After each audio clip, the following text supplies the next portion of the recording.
Olá, sejam todos muito bem-vindos.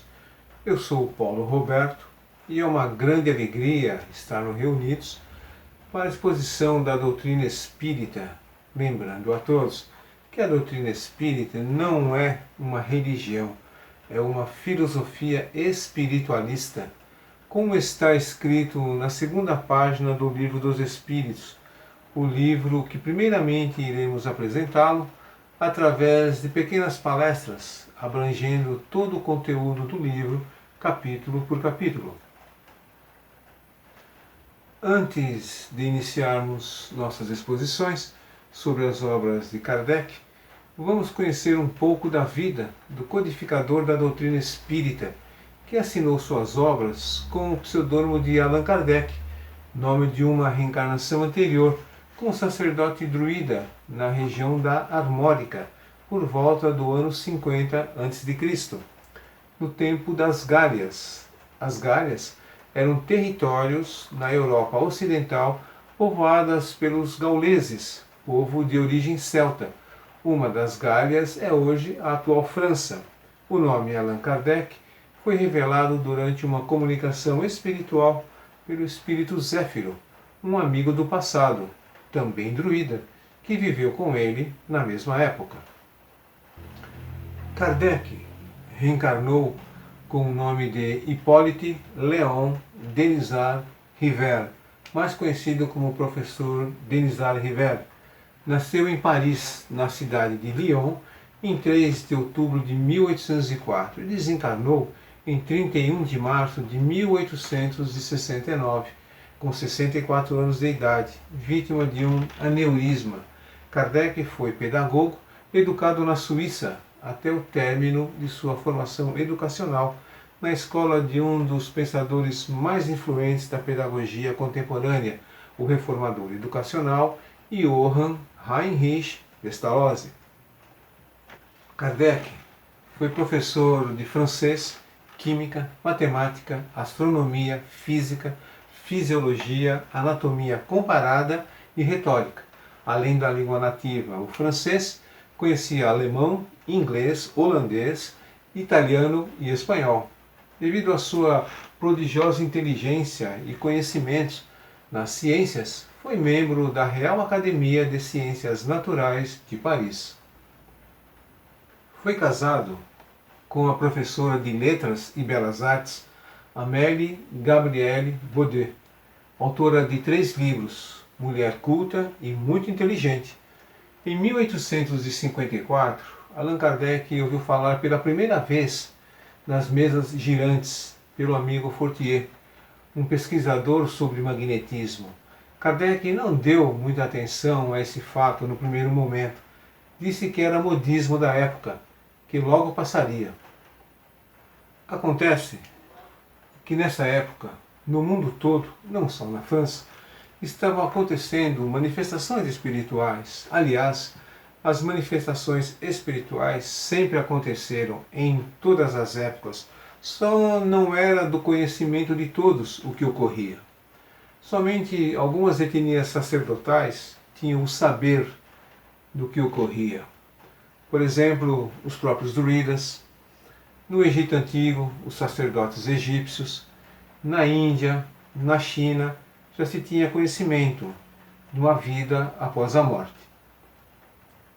Mas agora, nos meados do século XIX, era chegado o momento, porque a humanidade estava preparada para receber do plano espiritual os ensinamentos da vida após a morte, das reencarnações, da existência do mundo espiritual, que até então não se sabia de nada.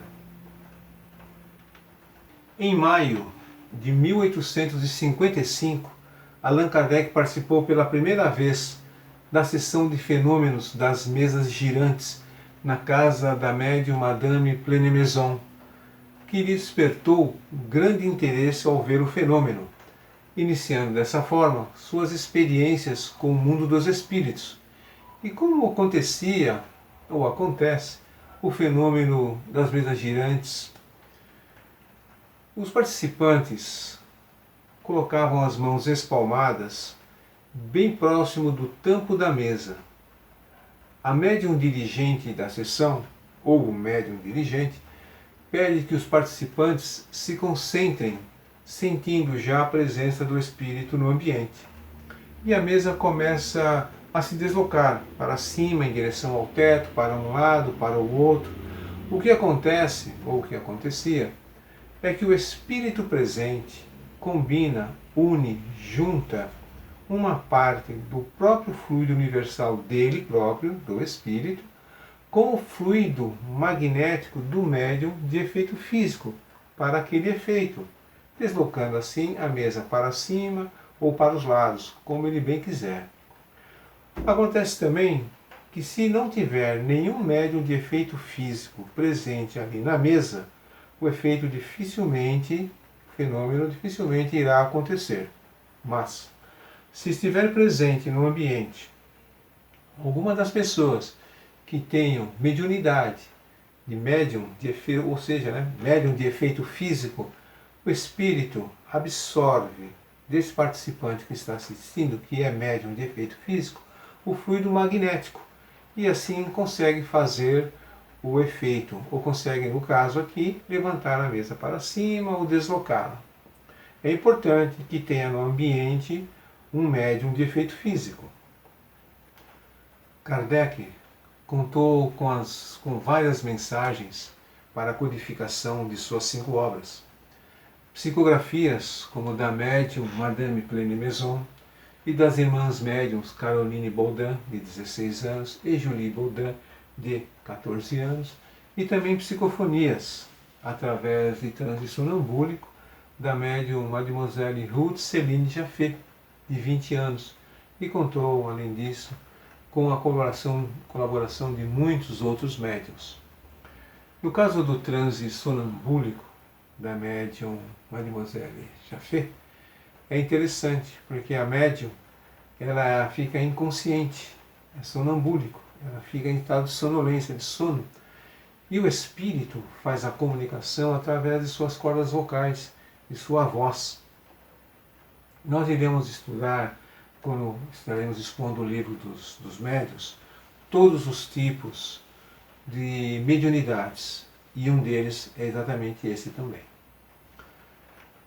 Kardec percebe que esses acontecimentos mediúnicos eram manifestações inteligentes, produzidos pelos espíritos dos humanos que viveram e deixaram a Terra depois da morte do corpo físico. E concluiu: nascer, morrer, renascer ainda e progredir sempre, tal é a lei.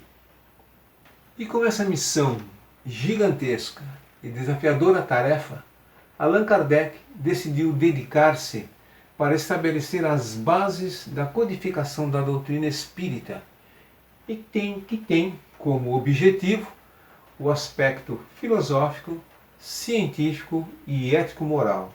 No aspecto filosófico, pela sabedoria e lógica, existe vida espiritual após a morte do corpo físico. No aspecto científico, pelo conhecimento e experiências, os espíritos dos mortos se comunicam com os vivos. E no aspecto ético-moral, porque disciplina e orienta o comportamento humano do que está certo ou errado. Portanto, o Espiritismo é uma filosofia de bases científicas e consequências ético-morais, que nos esclarece de onde viemos, quem somos, por que estamos aqui na Terra e para onde iremos depois da morte do corpo físico. No próximo encontro, vamos expor o primeiro capítulo de O Livro dos Espíritos. Vamos falar sobre Deus, sua existência, seus atributos, e vamos falar sobre panteísmo. Pan, do grego, que quer dizer tudo, e theos, que quer dizer Deus. Portanto, panteísmo, Deus é tudo. Foi um prazer estar com vocês. Nos encontramos em breve. Muita luz e muita paz.